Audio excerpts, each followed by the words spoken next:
se suma otra sombra, la respuesta jamás se hallará.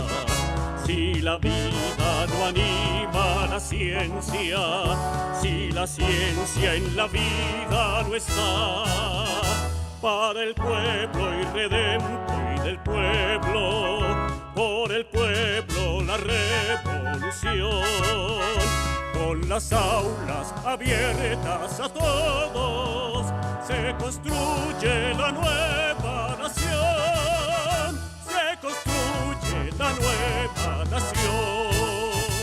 El doctor Rafael Franco Ruiz es contador público, egresado de nuestra querida Casa de Estudios. Además, con maestría en Administración Económica y Financiera de la Universidad Tecnológica de Pereira. Amplia experiencia en el sector público y privado. Estudios de metodología de la investigación y la docencia universitaria. Pionero en el diseño de modelos pedagógicos para la enseñanza de la contabilidad. Eximio investigador de la teoría contable, que ha plasmado en 24 libros y más de 50 artículos para diferentes revistas, tanto nacionales como internacionales. En educación continuada, ha orientado más de 50 seminarios en educación y áreas profesionales. Ha sido director académico del proyecto de formulación de ECAES, Prueba Saber Pro, en Contaduría Pública. Diseñó programas de especialización en revisoría fiscal para las universidades de Medellín, Manizales, Inca, Luis Amigó y Magdalena. En control y gestión tributaria en las universidades de Luis Amigó y del Magdalena. Ha trabajado también con estándares internacionales profesionales para la Universidad del Magdalena. Por eso estoy tan feliz de presentar hoy a nuestro queridísimo doctor Rafael Franco Ruiz, con quien los dejo. Bienvenido, doctor, y muchísimas gracias.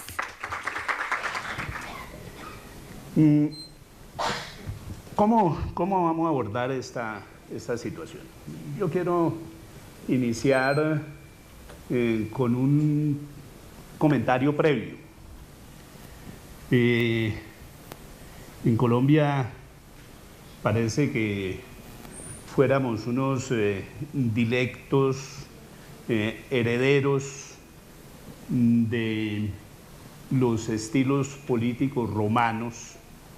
Ustedes saben que los romanos fueron los primeros en colocar históricamente esas acciones de asesinato de sus césares, de asesinato de sus senadores y de otro tipo de prohombres. Y eso es algo que siempre ha estado en nuestra historia,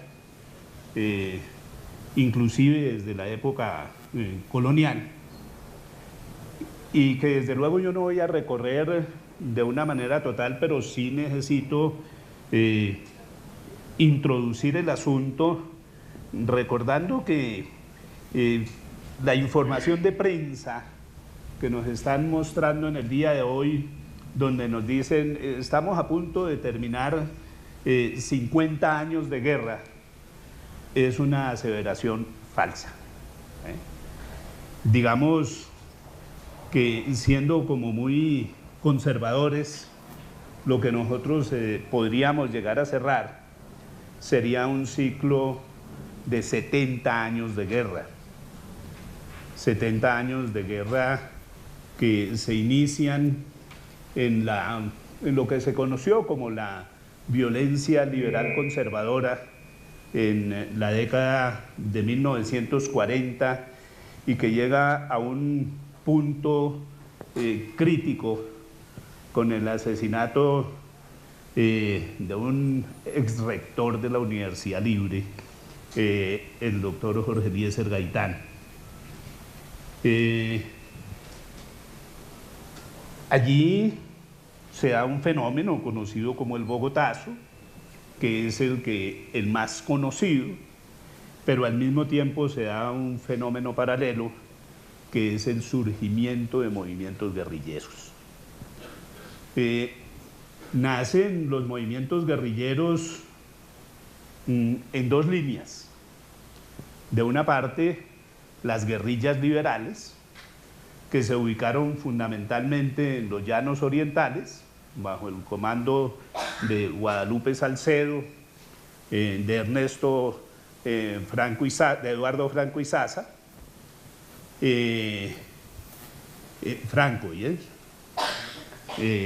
pariente además, ¿sí?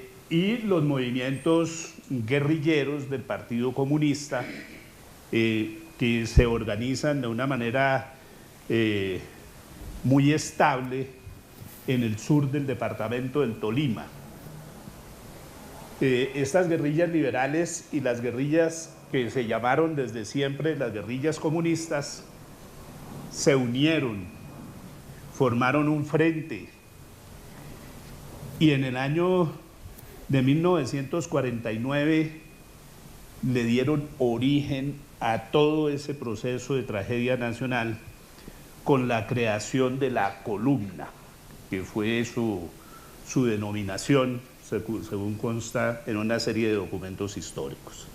En el año 49 surge la columna, más tarde la complementarían la columna guerrillera, que empezaron a reivindicar básicamente algunos objetivos por la democratización del país, que llevaron a un golpe de Estado y a un proceso de paz durante la dictadura de Gustavo Rojas Pinilla. Ese proceso de paz implica un armisticio general, y un armisticio general que sembró las bases de la desconfianza que tendrían los movimientos guerrilleros de ahí en adelante. Los máximos dirigentes guerrilleros, una vez desmovilizados, fueron asesinados por agentes del Estado. Uno de los más, uno de esos crímenes más recordados es el de Guadalupe Salcedo. Es decir, la paz duró como muy poco, porque ese asesinato de los líderes que se habían amnistiado condujo al rearme. Un rearme que tiene su punto crítico en el año de 1964, después de que el ejército bombardeara lo que se llamaba la República Independiente de Marquetalia, que era el territorio de una cooperativa agrícola que estaba dirigida por el señor Marín, nativo de Génova, Quindío, ¿no? Y que tomaría el nombre de Manuel Marulanda, y su nombre más reconocido, Tiro Fijo, que murió de viejo, después de más de 70 años de vida y más de 50 años de participación en actividades guerrilleras, dado que él se incorporó a la guerrilla desde los tiempos de la columna, en razón de que toda su familia fue asesinada dentro de esa etapa terrible que tuvo nuestra nación. Esa era la sociología en términos del surgimiento de ese último movimiento guerrillero, que son las Fuerzas Armadas Revolucionarias de Colombia, y que se van desarrollando en una economía muy particular. Es una economía que está muy comprometida con problemas de seguridad, donde hay grandes deficiencias en la prestación de los servicios de salud. La cobertura escasamente pasaba el 60%, enormes problemas en términos de vivienda, un déficit que pasaba de los 5 millones de viviendas, con situaciones duras de desempleo y con unos problemas enormes en la educación. Uno de los problemas más trascendentales sobre eso de la educación era la exclusión. La educación universitaria básicamente podía acceder los hijos de clase alta y algunos de clase media, y la mujer estaba prácticamente excluida de los procesos educativos. Sobre todo en algunas carreras que se consideraban carreras masculinas, como la ingeniería. Hay una ingeniera que se gradúa en la década del 50, ella escribe una biografía de toda su experiencia y de cómo fue marginada por las propias mujeres, porque el haber alcanzado un título en una profesión de hombres le generó una acusación de homosexualismo, que por eso podía haberse graduado en una profesión de hombres. Nuestro Estado era un Estado benefactor, en gran medida centrado en las tesis de ese Estado benefactor desarrolladas en la década del 30, con una etapa populista muy pronunciada en la dictadura que trató de emular la dictadura de Perón en Argentina. María Eugenia, la hija del general, quiso ser la Evita y incurrió en una gran cantidad de conductas, inclusive de corrupción, para ganar popularidad en términos de esa gran influencia. Y teníamos un Estado que además era fuertemente intervencionista en las actividades privadas. Vivíamos en una economía que empezó a manejarse como una economía cerrada a partir del gobierno de López Michelsen, el llamado gobierno de la Revolución en Marcha, que cambió el modelo económico estableciendo un modelo de sustitución de importaciones. Dijo, no más mercaderías extranjeras, vamos a producir nuestras propias cosas. Y en ese modelo de sustitución de importaciones, inclusive hay una cosa que es supremamente interesante para nosotros, y es que se buscó la sustitución de importación de profesionales. En Colombia, por ejemplo, no existía la formación de contadores públicos como desarrollo académico. Los contadores en Colombia eran contadores extranjeros. Y es esa política de sustitución de importaciones la que le da origen a la transformación de la Escuela Nacional de Comercio en Facultad Nacional de Contaduría.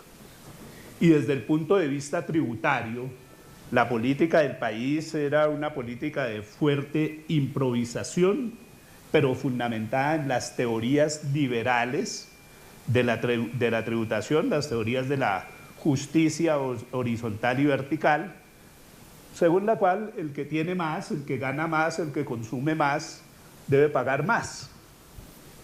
Esa era nuestra estructura en el momento en que surgieron los movimientos guerrilleros, el último movimiento guerrillero que trasciende.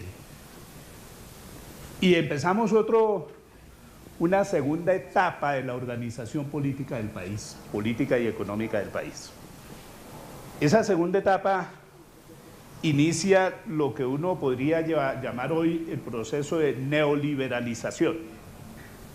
La inicia el presidente Carlos Lleras Restrepo cuando invierte el modelo económico de sustitución de importaciones para abrazar un modelo económico de promoción de exportaciones. La característica fundamental del neoliberalismo es el desarrollo de una economía hacia afuera, una productividad de la que se benefician en el exterior.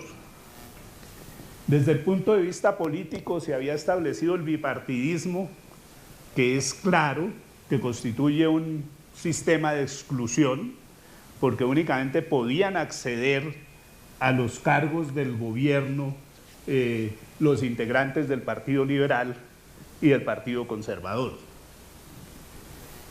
Se empezó a dar una modificación en las políticas de seguridad, de salud, de vivienda y de educación. ¿En qué consistió esa modificación? La primera modificación es en términos de la financiación de esos servicios. El Estado se va descargando de sus responsabilidades de esos bienes públicos y los va descargando sobre las organizaciones empresariales con los aportes patronales y sobre los trabajadores con los aportes laborales. Y desde luego el Estado mantenía un nivel importante en términos de financiación de esos servicios, pero empieza a soltarse de eso. La educación se amplía, entra en un proceso un poco de democratización en el acceso. Siempre he asegurado que como una perversidad, porque ese acceso a la educación superior empieza a fundamentarse en la aparición, desarrollo de universidades privadas y fundamentalmente de educación nocturna, que es inaugurada en 1958 por la Universidad de Bogotá, Jorge Tadeo Lozano. El Estado continúa con un carácter benefactor, intervencionista, y empieza a promoverse el mercado externo con una característica: control de cambios en términos de las transacciones de moneda extranjera.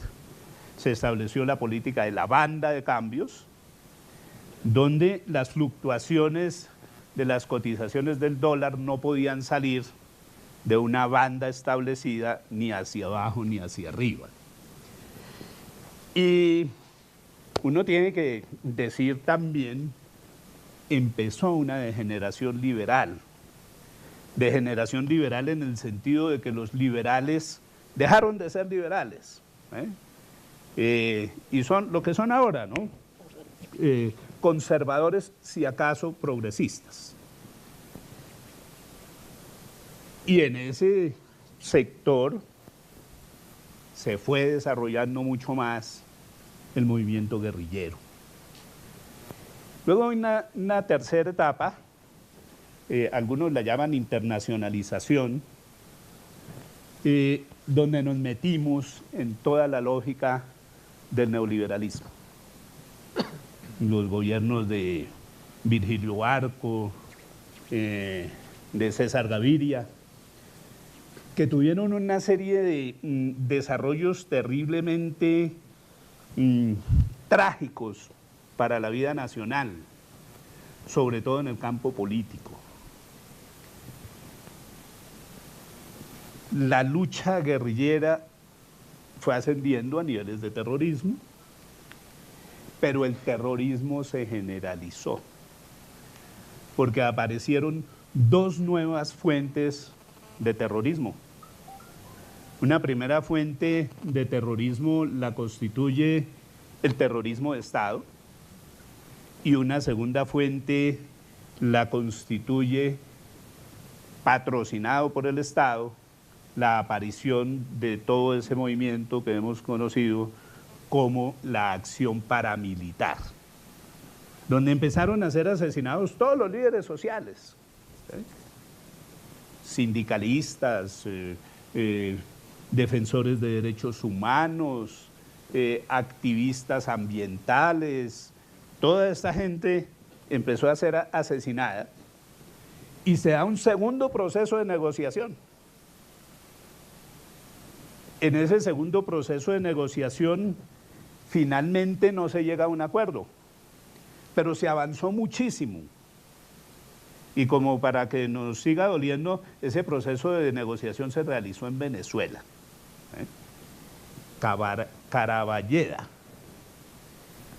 dio origen a la formación de un movimiento político alternativo que se conoció como la Unión Patriótica, a la cual se vincularon algunos guerrilleros reinsertados, y Unión Patriótica que también tuvo un final trágico, dado que entre el terrorismo de Estado y el paramilitarismo asesinaron más de 4.000 militantes de la Unión Patriótica.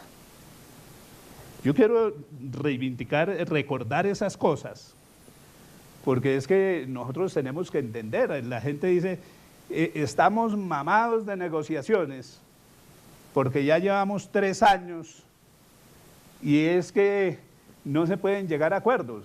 Es terriblemente llegar a acuerdos cuando quienes han estado en la confrontación han sido unos grupos de poder que han caracterizado la historia de sus relaciones por la traición y el crimen.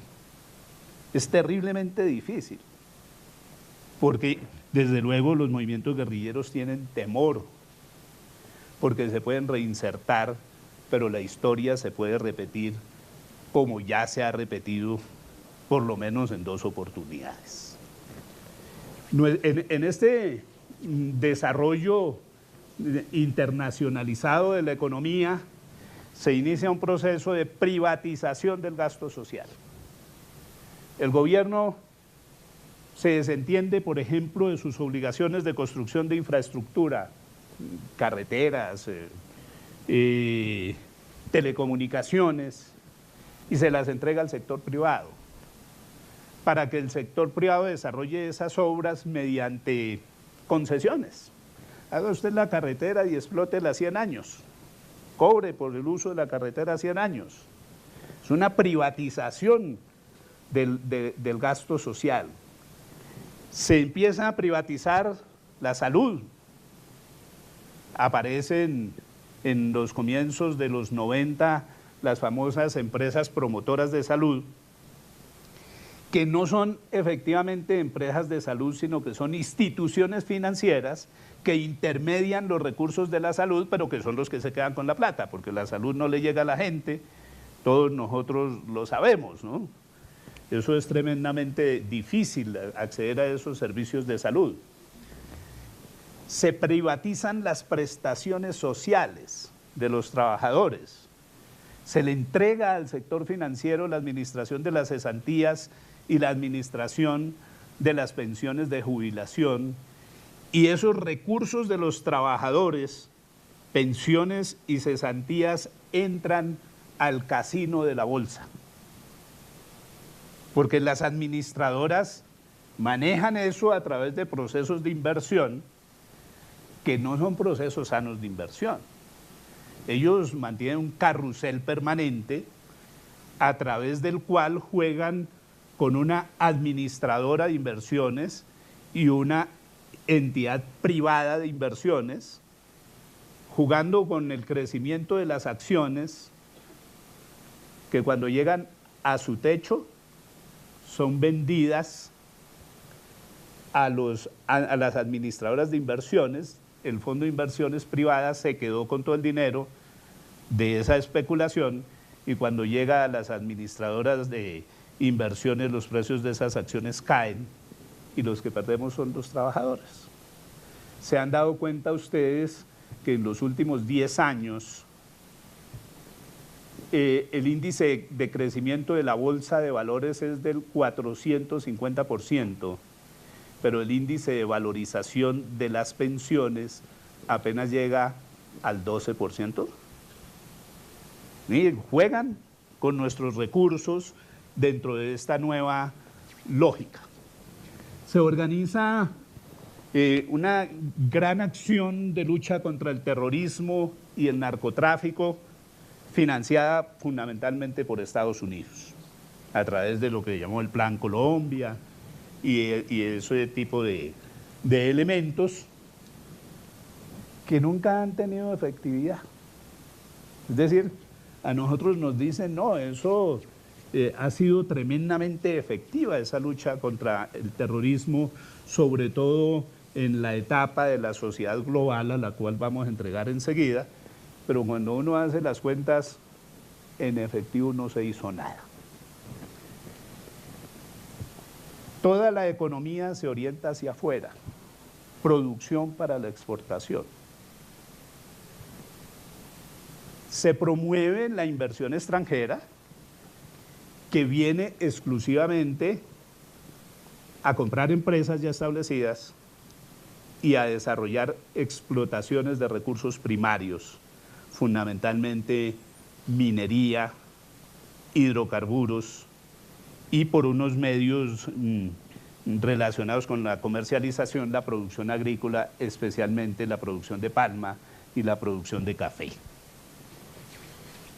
Y en el campo tributario, nosotros tenemos un problema enorme a partir de ese modelo de internacionalización, y es que se inicia un proceso de alivio de las cargas tributarias para las empresas y para las rentas de capital, al mismo tiempo que se acentúan las cargas tributarias sobre el trabajo.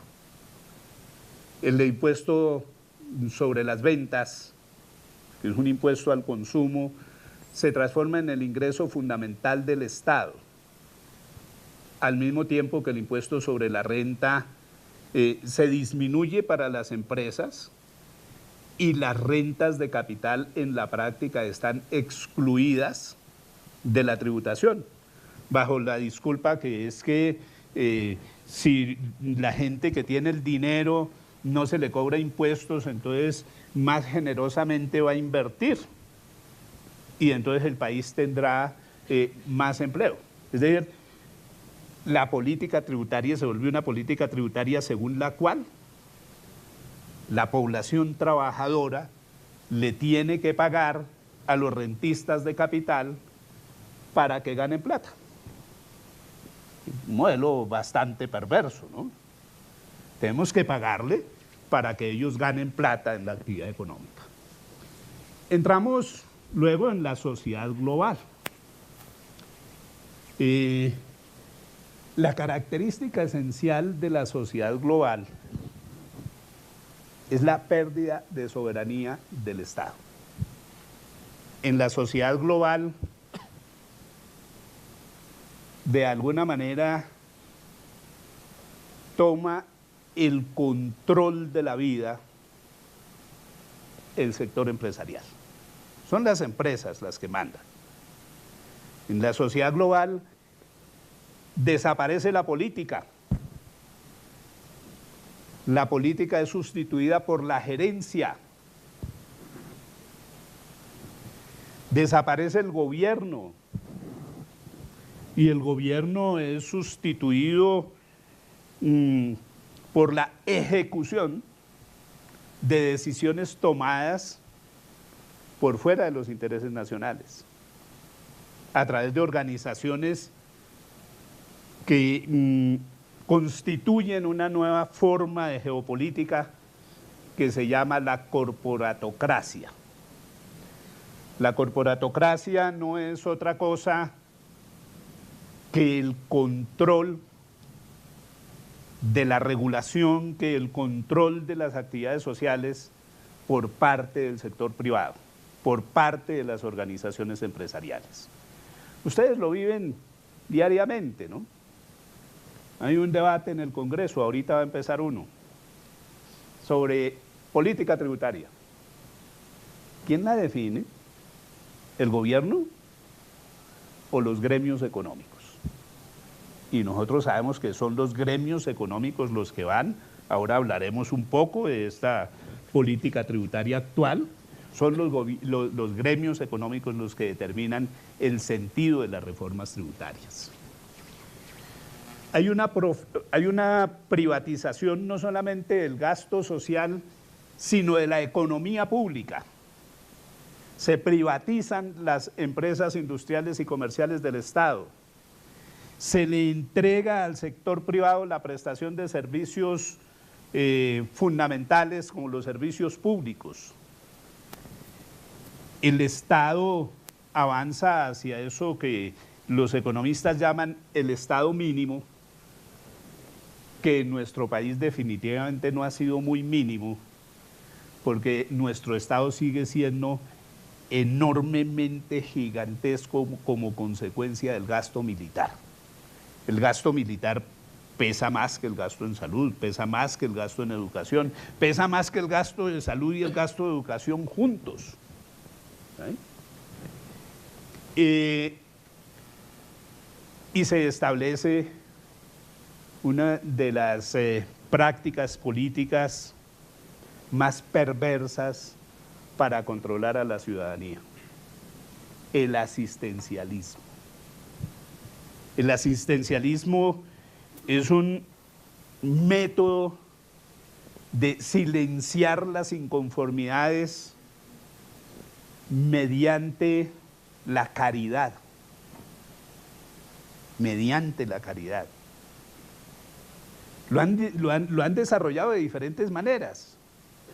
En Bolivia y en el Brasil de Lula, el asistencialismo se desarrolló a través de lo que ellos llamaron los subsidios a la demanda, donde a la gente le entregaban unos subsidios para que demandara, y en esa perspectiva se impulsara el crecimiento de la economía, por el crecimiento de la demanda.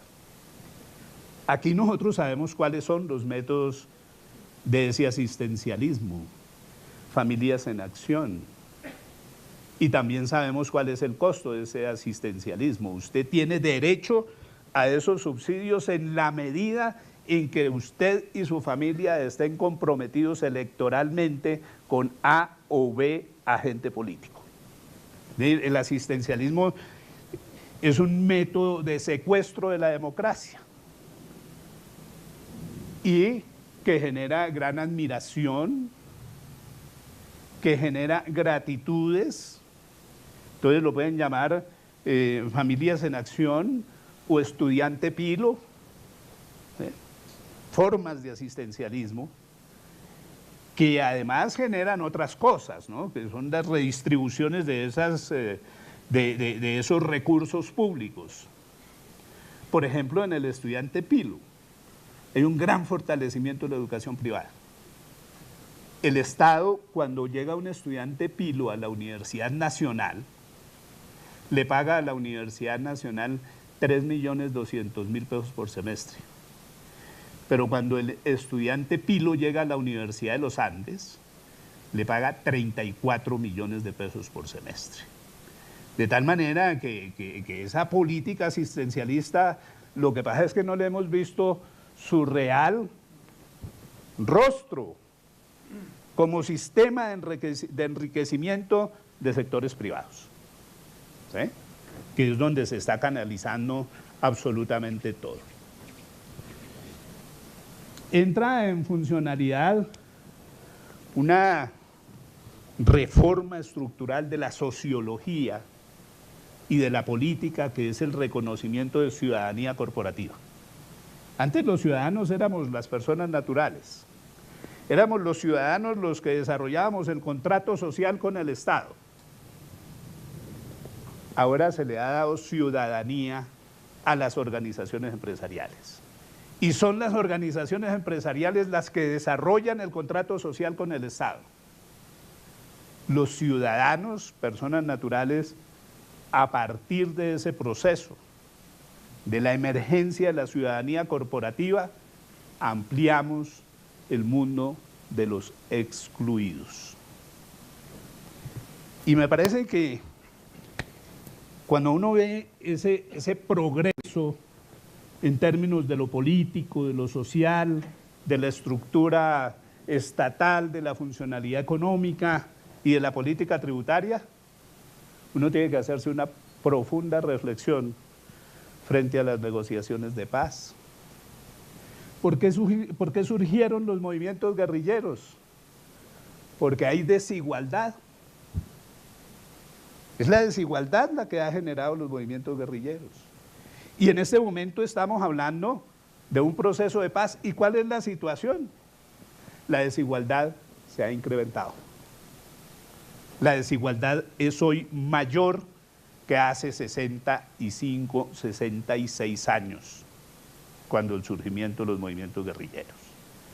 Y entonces uno se pregunta si la causa de la violencia es la desigualdad, y la desigualdad no ha disminuido, por el contrario, la desigualdad se ha profundizado, ¿qué esperanzas podemos tener en ese proceso de paz?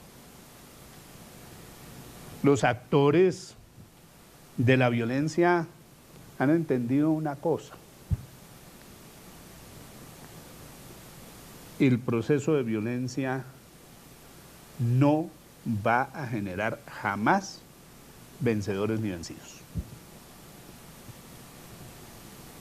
Yo conozco declaraciones de algún general que llegó a ser ministro de Defensa, con el cual compartíamos algunas discusiones filosóficas, y él decía: la guerrilla es inderrotable. Él.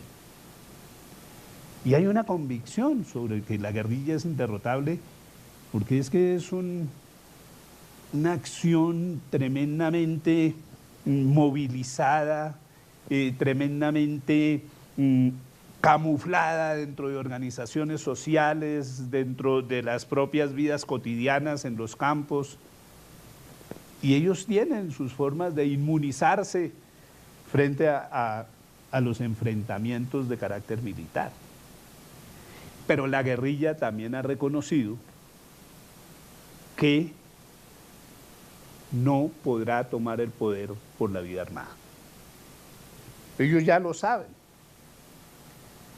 Pero hay un fenómeno del que nadie habla,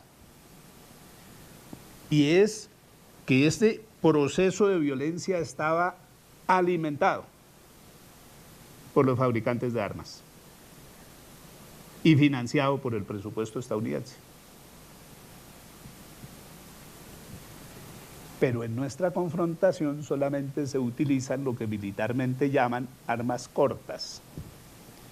Y los fabricantes de armas, en términos de mercados globales, hoy solamente están interesados en el mercado de armas estratégicas. Por eso se conoció la declaración de Obama en el sentido de que hay que acabar el conflicto en Colombia, porque esto ya no es un mercado rentable para los mercaderes de armas. Y en este proceso de negociación hemos entrado con unas dificultades supremamente grandes. ¿Cuáles son esas dificultades? El mantenimiento de la igualdad y la posición del Estado de que el modelo económico no lo va a modificar. Es decir, que el modelo económico continuará actuando en la dinamización de la desigualdad. Pero también hay una convicción de que la vía armada no es el camino. Por eso yo sostengo que nosotros en 3 meses, tal vez en menos de 2 meses, cuando se firme el acuerdo de paz, no vamos a entrar en una etapa de posconflicto. Vamos a entrar en una etapa de posacuerdo, de posnegociación, pero no de posconflicto. Hay un importantísimo teórico alemán sobre la guerra. Su libro más famoso se llama Debates sobre la guerra, Clausewitz. Y Clausewitz decía: la guerra es la continuidad de la política. Yo hoy voy a decir algo diferente. El conflicto es la continuidad de la guerra. El acuerdo de paz nos va a llevar a la cesación de la guerra, pero no a la cesación del conflicto. Van a cambiar los escenarios del conflicto, porque el conflicto se mantendrá mientras permanezca la desigualdad. Entonces, de lo que tenemos que hablar nosotros es no de posconflicto, sino de post-tratado, post-acuerdo, que transformará la guerra en conflicto social,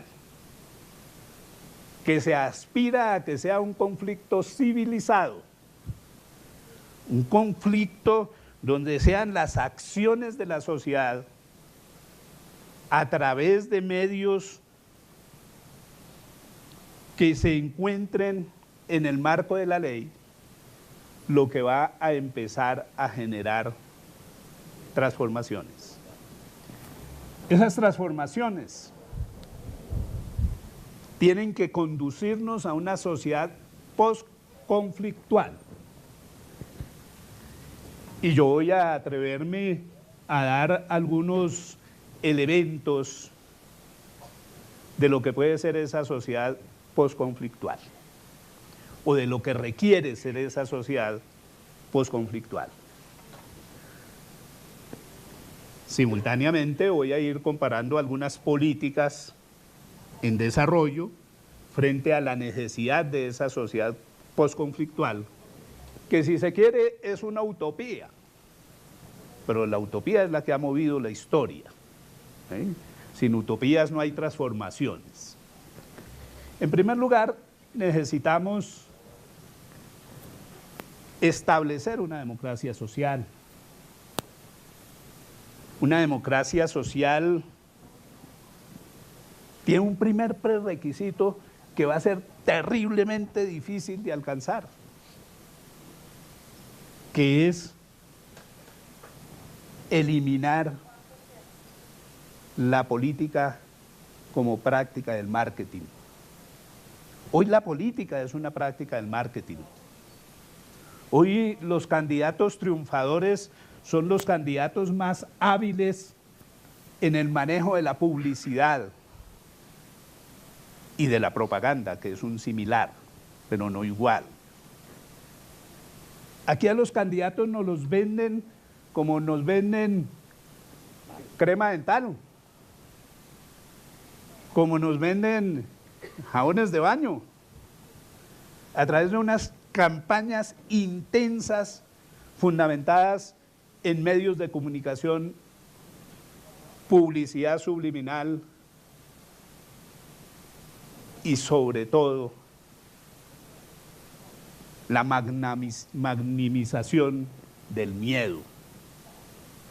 Son los instrumentos de la política hoy. La democracia no puede ser una práctica política centrada en el marketing. Tiene que ser una práctica centrada en la organización y participación ciudadana de los ciudadanos, como los llamaban las comunidades religiosas, las personas morales, las personas físicas, que nuestro derecho llama las personas naturales, y no de lo que las comunidades religiosas llamaron las personas morales, y nosotros llamamos las personas jurídicas, que son las que tienen el control de la economía, de la sociedad. Y eso resulta tremendamente perplejo. Quien manda en Colombia aquí es una ficción, porque dicen que las empresas son ficciones, ¿no? Es una ficción social. Eso tiene que cambiar en términos de la democracia. La democracia tiene que cambiar sus escenarios de decisiones de gobierno. La democracia tiene que fundamentarse en las decisiones de la gente del barrio, en las decisiones de la gente de la ciudad, en las decisiones de la gente en las universidades, en las decisiones de la gente en las empresas, y no a través de un sistema de mercadeo tremendamente mediado por manipulaciones de las formas de comportamiento humano. Segundo elemento, el Estado tiene que mirar nuevas formas que logren satisfacer las necesidades públicas esenciales.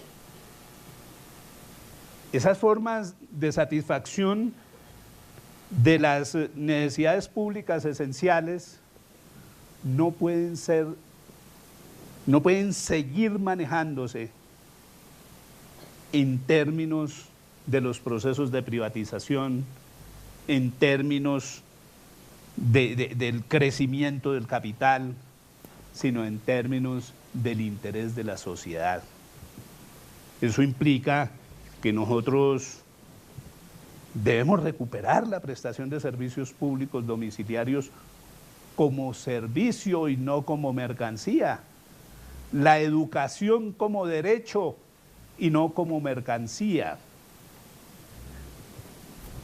la construcción de una sociedad satisfactora de necesidades básicas reclama que transformemos esas mercancías sociales en derechos ciudadanos.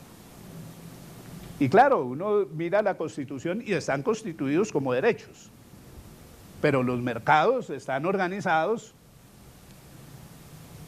como negocios privados. Yo miro el problema del agua en la Constitución política. Ah, sí, el agua es un derecho fundamental, pero la regulación, las leyes sobre el manejo del agua es la instauración de un mercado neto de mercancías.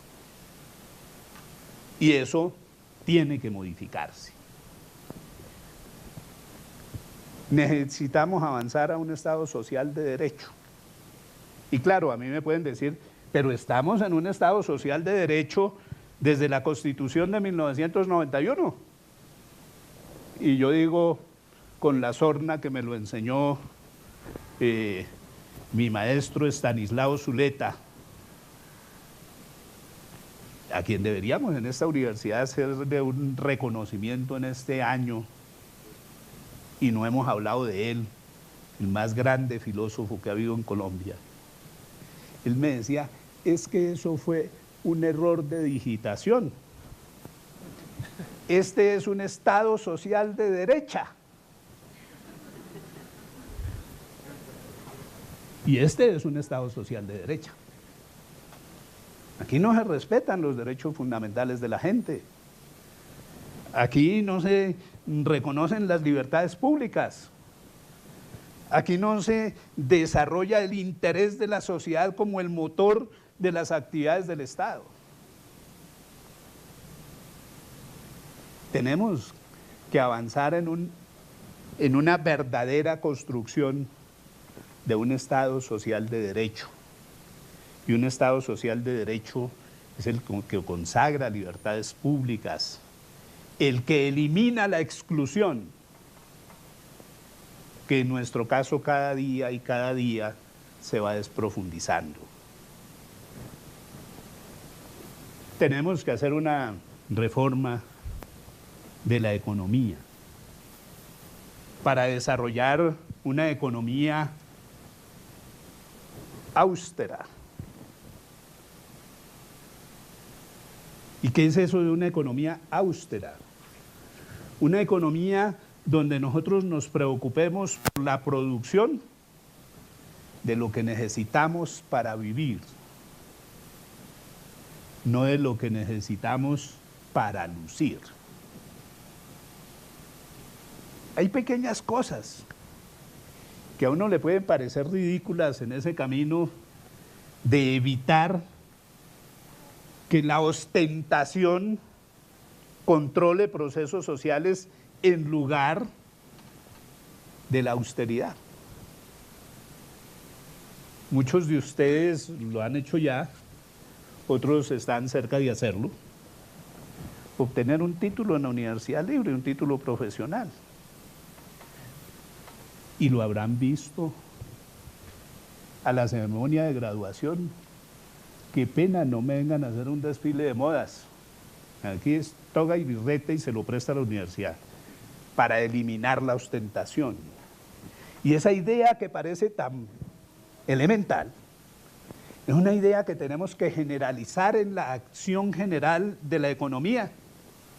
¿Qué es lo que debe la economía preocuparse por ofertar lo que la gente necesita para vivir, lo necesario para satisfacer necesidades básicas esenciales, sin depender de los mercados internacionales.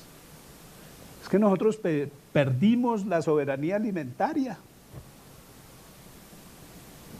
Nosotros ya no producimos en el campo agropecuario. Todos nuestros alimentos, o por lo menos el 90% de nuestros alimentos, son importados. Dependen de los movimientos de los mercados globales. Y nos encontramos muy cerca de una tragedia originada en ese problema, según nos lo señalan los comportamientos de las tasas de cambio. La revaluación parece ser infrenable del dólar, que nos va a sacar de las posibilidades inclusive de satisfacer nuestras necesidades alimenticias, que ya son bastante carentes. Ya son bastante carentes. Y tenemos que desarrollar una economía integral. Una economía integral es aquella que se preocupa por desarrollar todos los sectores. Sector primario, la manufactura que hoy está destruida, el proceso de internacionalización y globalización de la economía destruyó nuestra industria y cada día nos acercamos a ese sueño macabro que planteara Saramago de ser una gran plantación de palma africana con enormes supermercados donde la gente no tiene con qué adquirir esos productos. No, necesitamos desarrollar integralmente nuestra economía. Tenemos que hacer desarrollos en términos del conocimiento, de la innovación. Y para poder hacer desarrollos en innovación, tenemos que romper regulaciones internacionales. ¿O es que a ustedes les parece muy bonito esa práctica, por ejemplo, en los mercados laborales de los contadores públicos, donde unos genios por allá reunidos en Londres piensan y dicen, se hace así, y nosotros sencillamente genuflexos somos operadores de lo que ellos determinan?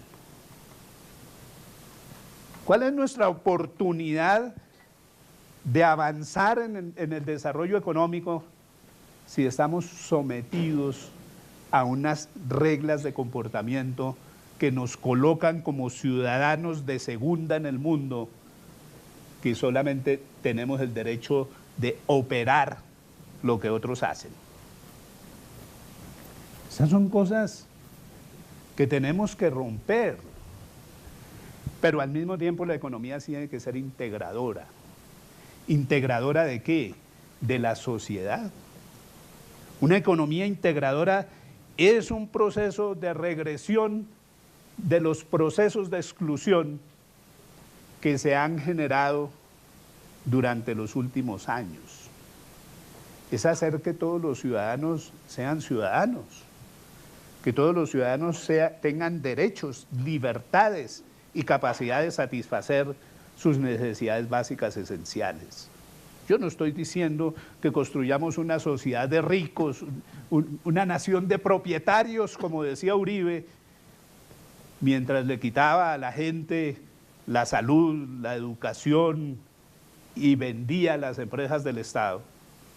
Yo estoy diciendo una sociedad en que la gente pueda satisfacer sus necesidades básicas esenciales al tiempo que ejerza la libertad, para que no nos vayamos a confundir con otro tipo de modelos donde se han satisfecho necesidades esenciales al costo de la libertad. La libertad no puede ser sacrificada. ¿Y qué necesitamos finalmente? Porque ya me apuntalaron.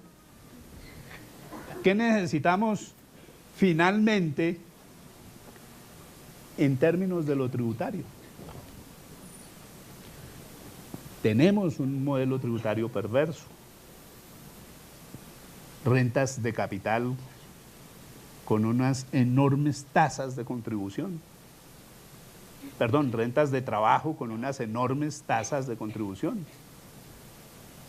Rentas de capital excluidas de la tributación. Políticas de subsidio de las organizaciones empresariales y no de los ciudadanos. Políticas perversas como eso que se llama el salvataje. Nosotros lo tenemos consagrado en la ley 1116, donde las pérdidas empresariales se socializan, pero las ganancias empresariales se mantienen privatizadas. Ese modelo de tributación hay que modificarlo. Hay que hacer que toda la gente contribuya. Yo no me voy a hacer la ilusión de decir, no, que le quiten los impuestos a las rentas de trabajo. Yo lo que digo es que cualquiera sea la acción económica que realiza un individuo, tribute, que se acaben las exclusiones. Y cuando miro el panorama, estamos frente a una nueva reforma tributaria. Este año habrá una nueva reforma tributaria. Y en esa nueva reforma tributaria, ¿qué están diciendo? Fin de los privilegios tributarios a las entidades sin ánimo de lucro. Eso ya está cocinado. El gobierno asegura que ese también fue un error de digitación, que esas son entidades sin ánimo de lucro. Y está estableciendo que hay que gravarlas. Y a mí me parece bien que graben a ese tipo de entidades. Ellos también participan de nuestra naturaleza, ellos también participan de nuestro territorio, participan de nuestra cultura y deben contribuir a que eso se mantenga y se desarrolle. Pero a mí me parece que una reforma tributaria tiene que empezar rompiendo el primer factor de desigualdad, que es la exclusión del universo tributario de las ganancias empresariales, de los excedentes, de los dividendos. Eso solito le daría al Estado enormes recursos para actuar.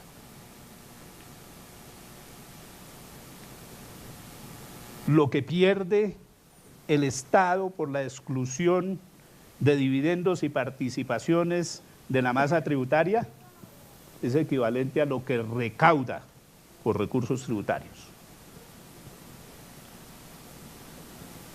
Hacia allá debería ir esa reforma tributaria, pero ustedes saben para dónde va. Hay identidad entre quienes están planteando asuntos sobre la reforma tributaria.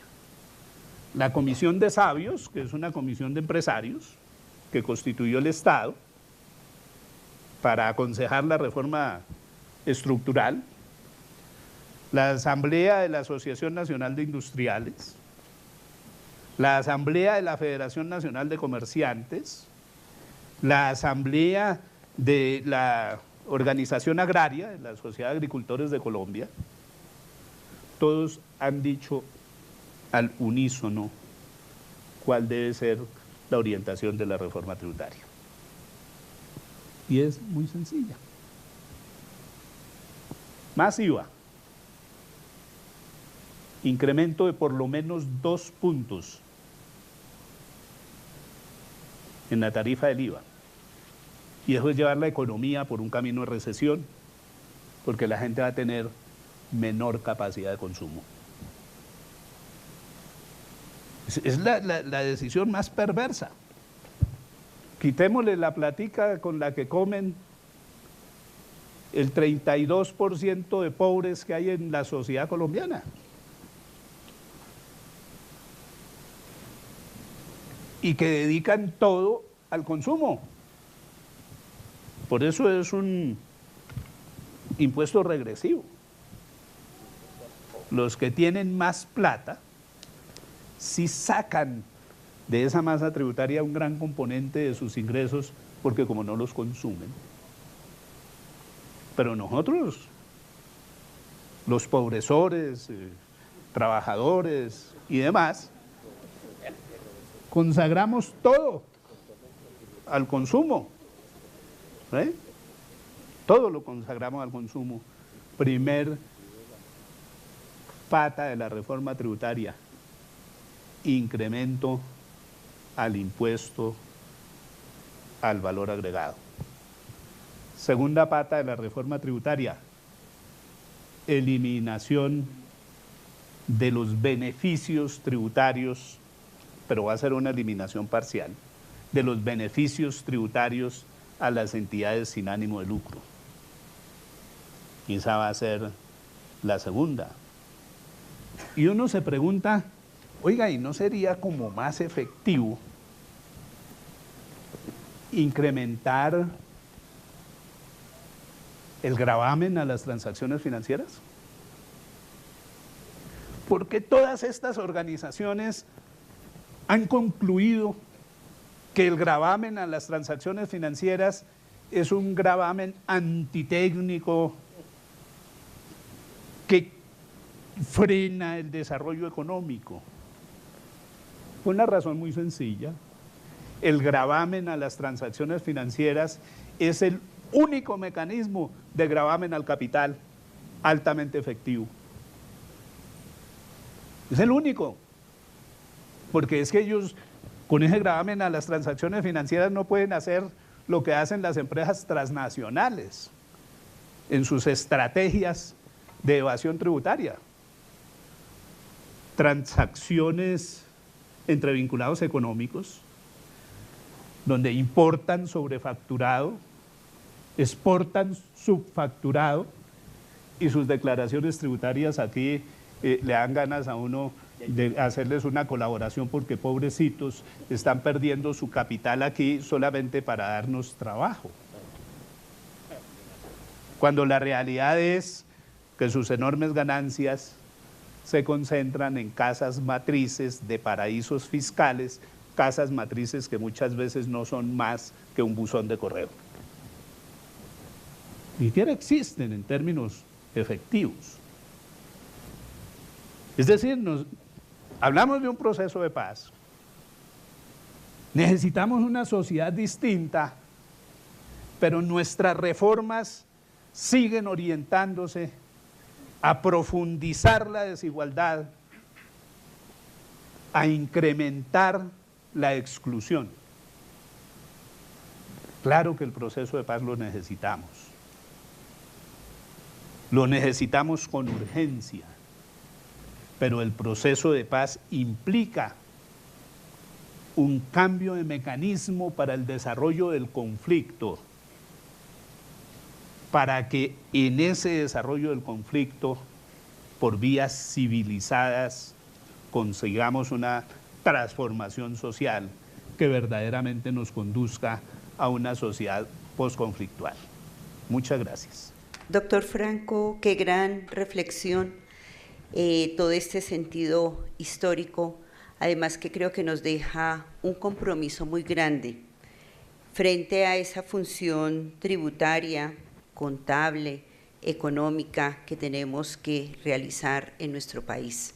Muchísimas gracias, doctor Franco.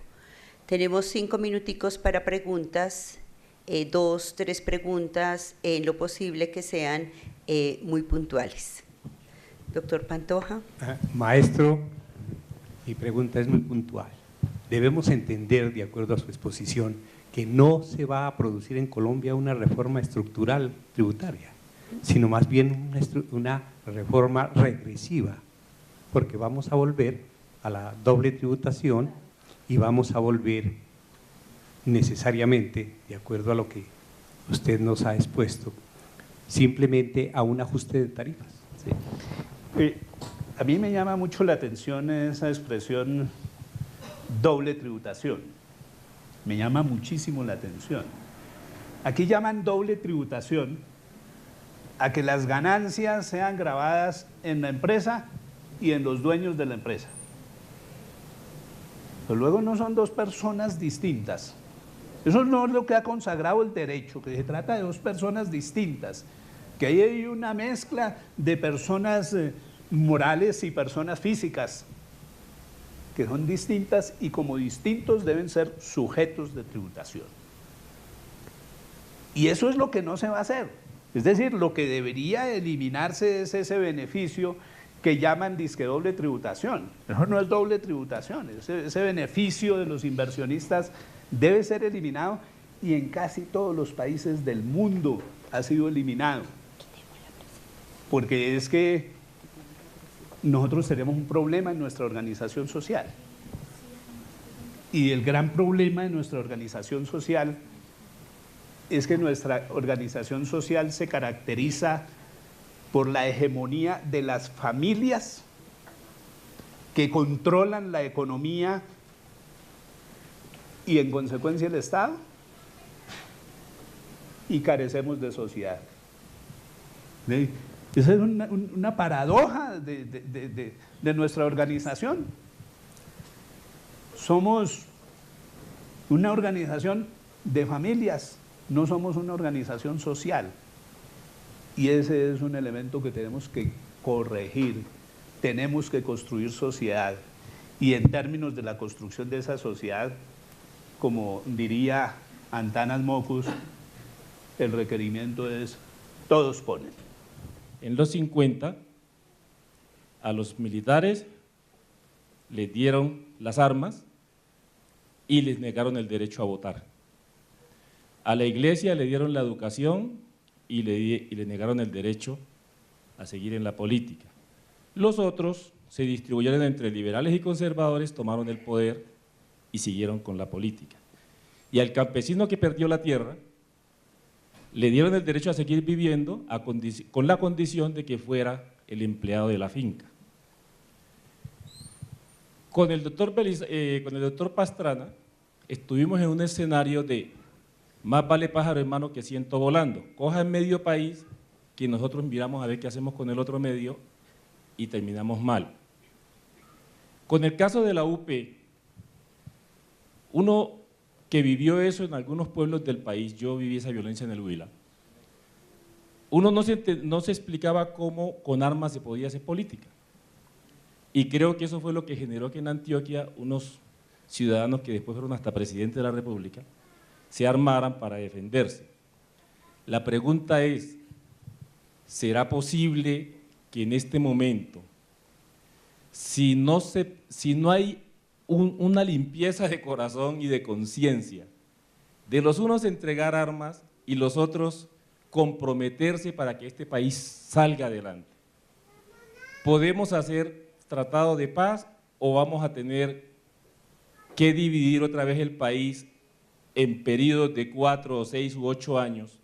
Porque hace poco asistí, hace 8 días precisamente, al Congreso Nacional de Presupuestos Participativos, y uno lee la ley 17, la ley estatutaria 1715, y lo que está leyendo ahí es que ya están preparando el país para que una vez se haga este arreglo, comiencen a demandar alcaldes, gobernadores, porque hasta bajaron los niveles, ya con el 40% se puede pedir que a los cargos de elección popular se pueda revocar el mandato.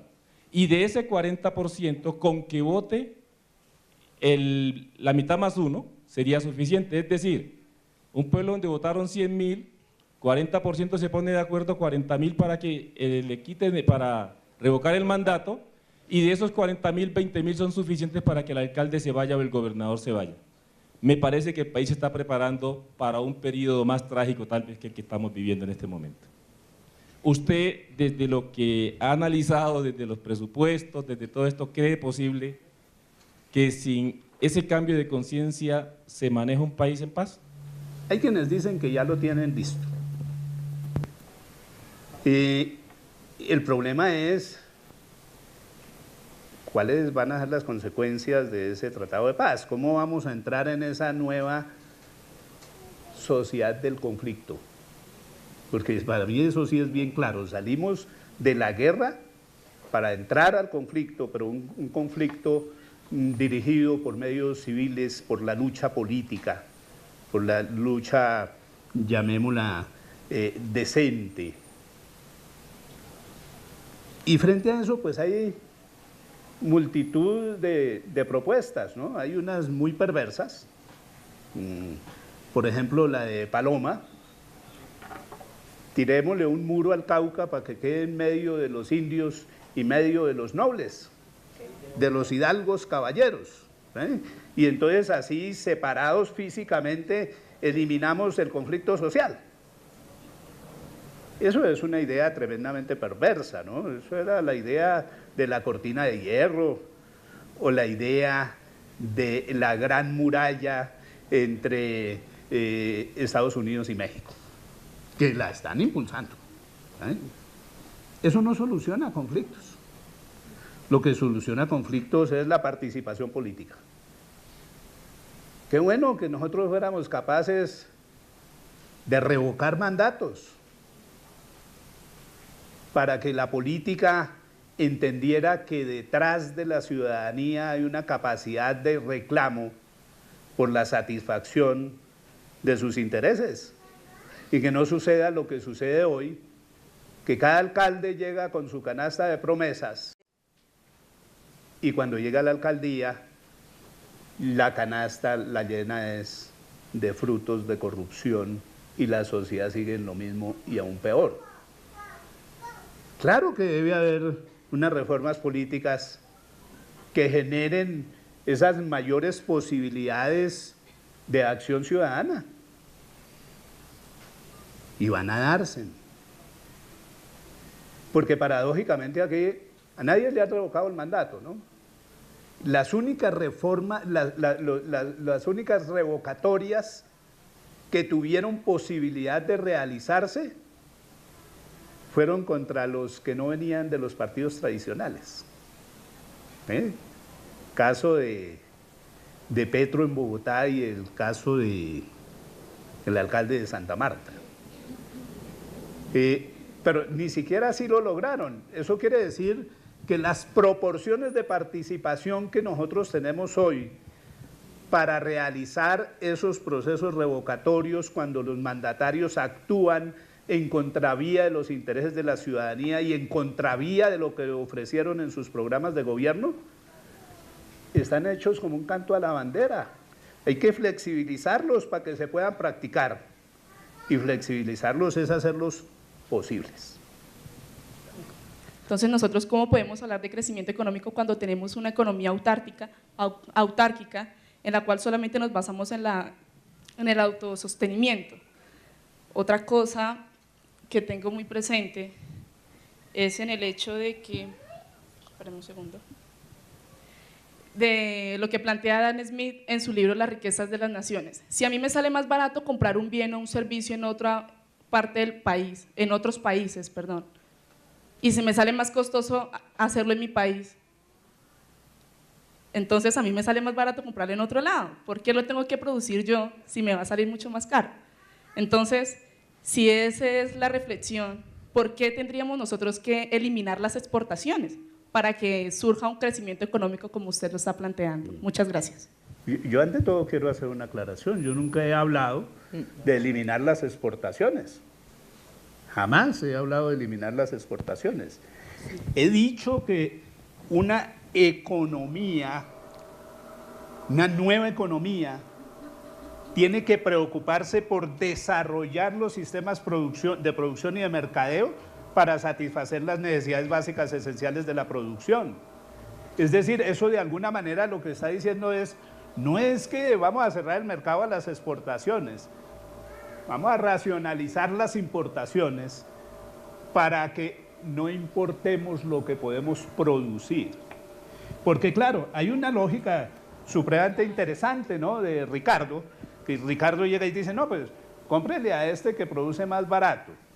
Esa es la lógica que está en el fondo del neoliberalismo. Pero yo le pregunto, pueden traérnoslo todo lo barato que quieran, pero si nosotros no producimos, no ganamos. y si no ganamos, no podemos comprar. Es así de sencillo. Entregar la economía a las importaciones es generar desempleo, es generar una parálisis de la economía, porque no hay trabajo en los procesos de producción, y al no haber trabajo en los procesos de producción no hay ninguna capacidad de demanda. Yo no puedo mirar las cosas tan transparentes como es que la economía se debe fundamentar en que yo pueda adquirir más barato. No, la economía se debe fundamentar en que yo pueda adquirir. Y que yo pueda adquirir así sea más caro. A través de la docencia, pero empezando por la educación media, y aquí al rompe, por ejemplo, una cátedra que se llamara Derechos y Obligaciones Personales, pero que llevara consigo internamente las causas y efectos de la injusticia social. ¿En qué sentido lo estoy mencionando? En que cualquier asignatura yo puedo tocar este subtema, pero es la cultura para que la gente, desde un 6º grado hoy en día, empiece a interpretar y a reflexionar el por qué estamos así en Colombia. ¿Cuál es la razón de llevar en términos bien entendibles, desde el joven hasta el adulto universitario, esa injusticia social, que es lo que nos ha traído desde, mejor dicho, es la base de todos los conflictos que se han presentado? Lo otro es, si me puede corroborar, doctor Franco, creo yo que el Estado en Colombia, a través de la tributación, está aplicando el capital de Carlos Marx. No, yo no creo ni el capital de Carlos Marx ni la reinterpretación del capital de Piketty. Aquí estamos trabajando con un modelo tributario de inequidad, con un modelo tributario de desigualdad y con un modelo tributario de exclusión. Más para los ricos, menos para los... Sí, señor. Esa es nuestra estructura tributaria. La otra pregunta, pues esa sí es como para sentarnos a discutir un plan de desarrollo en términos de la educación, ¿no? Nosotros, por aquella costumbre de ser seguidistas, otros dirían copiones, ¿no? Parece que todos fuéramos de la misma familia, el Consejo Técnico de la Copiaduría Pública. Copiamos un modelo educativo perverso hacia la década del 90, que fue el modelo educativo de la promoción automática. Un niño, un joven entraba al sistema educativo y estaba condenado a graduarse. Estaba condenado a graduarse. No lo podían sacar. Si era muy malo, entonces le programaban los logros, la recuperación de los logros y la rehabilitación de los logros, pero se gradúa porque se gradúa. Y eso no da educación de calidad. En términos, por ejemplo, de los estándares de calidad en la educación superior. Prohibido rajar estudiantes, porque es que eso me incrementa los indicadores de deserción y los indicadores de deserción no son buenos para los índices de calidad. Y entonces, eso lo que nos está llevando es a una sociedad del facilismo, donde ya no queremos ni leer, entre otras cosas porque ya nuestros niños no aprenden a escribir, aprenden a digitar en una perversión del idioma que ha generado un nuevo lenguaje totalmente encriptado para los mayores. Nosotros no entendemos esas vainas que dicen ellos ahí. Y esa es la calidad de la educación que nosotros hemos comprado. Nunca la asimilamos en las universidades. El modelo de promoción automática lo trajimos de Estados Unidos. Pero en las universidades estadounidenses, en el primer semestre le enseñan a la gente a leer y escribir. En primer semestre le enseñan a leer y escribir. Nosotros tratamos de seguir en nuestros procesos educativos como si esa educación clásica siguiera sobreviviendo y no miramos esa perversión que le habían hecho a los jóvenes a través del sistema de promoción automática. Y parte de esa reforma de la promoción automática fue la eliminación de eso que nosotros llamábamos educación cívica. Yo sí vi educación cívica, ¿no? Claro, yo estudié cuando existía primaria y bachillerato. Y pues la educación preescolar era una expectativa para el futuro. Hoy ya no hay primaria y bachillerato y tampoco hay educación cívica. La gente termina su bachillerato, anoche hacíamos un comentario supremamente importante, ¿no? Con la capacidad de recitar la tabla periódica, la famosa pregunta de Garzón, de Jaime Garzón, ¿y para qué carajos necesito yo saber la tabla periódica si yo no soy un químico? Yo soy un contador. Y en cambio, no nos sabemos los conceptos básicos constitucionales de derechos y obligaciones ciudadanas, los derechos elementales de participación política, que deberían regresar. Claro, es que hay cosas que inclusive se pueden decir y no se hacen, ¿no?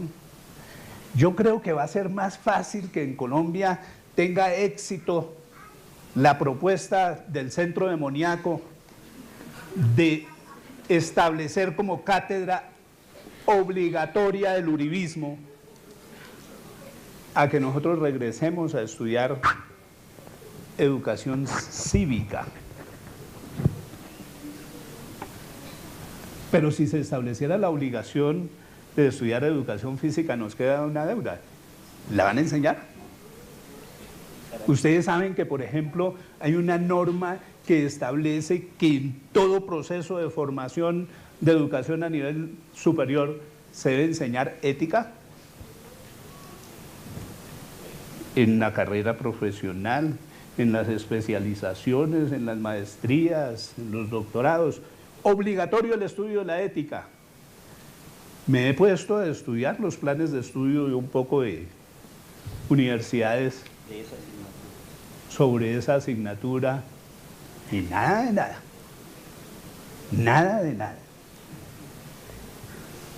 Hay que recuperar la educación cívica, pero para eso primero tenemos que construir más sociedad para que tengan menor poder las familias. De una masa de 510 billones de pesos que corresponden a los activos de los dueños de las empresas de este país. Esos son cálculos de Salomón Kalmanovitz, que le hizo la propuesta al ministro de Hacienda. Y están allí, pero no va a pasar. Eso no va a ocurrir. No va a ocurrir porque este es un país que tiene un orden institucional históricamente excluyente y además efectiva y eficientemente refractario a los cambios sociales. Entonces, eso no va a ocurrir. Como no vamos a hacer mañana una democracia representativa, una democracia o un país con una democracia en donde el derecho sea lo fundamental. Como no fue posible que porque en la Constitución apareciera el pluriculturalismo, al otro día todos fuéramos pluriculturales, idea que intenté expresar en la tarde de ayer. Además quiero hacerle una reflexión. Lamentablemente los afanes implacables del tiempo hicieron que quitaran su diapositiva que tenía en la presentación. La reflexión es sobre esa diapositiva. Yo sugeriría para su análisis y decisión que dentro de las variables que usted ha anotado aquí a la mano izquierda de la matriz que construyó, incluyera por lo menos dos elementos que creo tienen presencia categorial en cada uno de los ejes verticales que están en la matriz, narcotráfico y relaciones de propiedad de la tierra en Colombia. Pienso que cada una de esas dos variables tendrían expresiones categoriales allí, y creo que su matriz aumentaría las posibilidades explicativas acerca de las ideas que usted ha mencionado aquí. Muchas gracias. Eso lo acepto plenamente. Esa recomendación no la voy a considerar, la voy a desarrollar, porque uno viene a estos eventos a aprender y tiene que tener la mente abierta para esos procesos de aprendizaje. Desde luego que esos son elementos valiosos en términos del análisis. Pero yo sí quisiera que nosotros miráramos el futuro con mayor esperanza, que para nosotros el futuro no sea un paso de la incertidumbre a la desesperanza, sino que construyamos el futuro como un paso de la incertidumbre a la esperanza. Y ese paso de la incertidumbre a la esperanza implica nuestro compromiso ciudadano de promover, realizar formas de participación que vayan generando transformaciones. Por eso yo he dicho, el cambio de la sociedad no es de hoy para mañana. El post-tratado no va a ser el paraíso, el post-tratado será la sociedad del conflicto, que es un tránsito obligatorio a la sociedad postconflictual.